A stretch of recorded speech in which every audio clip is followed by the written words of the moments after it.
खोडकेश्वर महादेव मंदिर सोमठाणा या ठिकाणी पेवर ब्लॉक बसवणे या कामाचे उद्घाटन आमदार राजूभैया नवघरे यांच्या हस्ते संपन्न झाले। आतापर्यंत 70 ते 80 लाखांचा निधी या खोडकेश्वर महादेव मंदिरासाठी दिला असून भविष्यात 1 कोटीचा निधी देण्याचा संकल्प आमदार राजूभैया नवघरे यांनी व्यक्त केला आहे। खोडकेश्वर महादेव मंदिर ज्या पावन भूमीमध्ये आपण सगळेजण बसलेले आहोत, या विभागातील जवळपास 10-15 गावची लग्न असतील आणि तुमची आमची श्रद्धा असलेलं हे एक महत्त्वाचं ठिकाण म्हणून आपण खोडकेश्वर महादेव मंदिराकडे बघितलं जातं।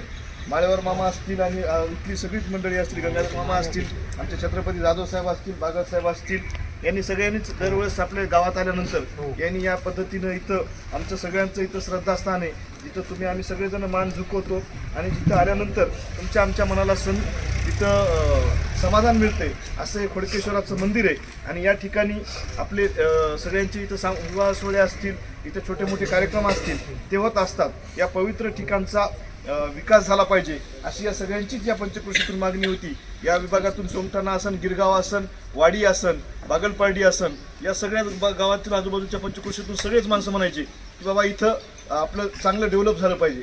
त्यामुळे पहिल्या टप्प्यामध्ये आपण 70 लाख रुपयाचा निधी मोतीराम टाकलेला आहे आणि दुसरं आपल्या विभागातून मागणी केलेली आहे इथं स्वच्छतागृह असलं पाहिजे, कंपाऊंड वॉल असलं पाहिजे। निश्चित खोडकेश्वराच्या आशीर्वादानं आत्तापर्यंत 70 लाख रुपयाचा निधी आलेला आहे। पुढं सुद्धा भविष्यामध्ये 1 कोटी रुपयाचा निधी इथं आपण टाकू।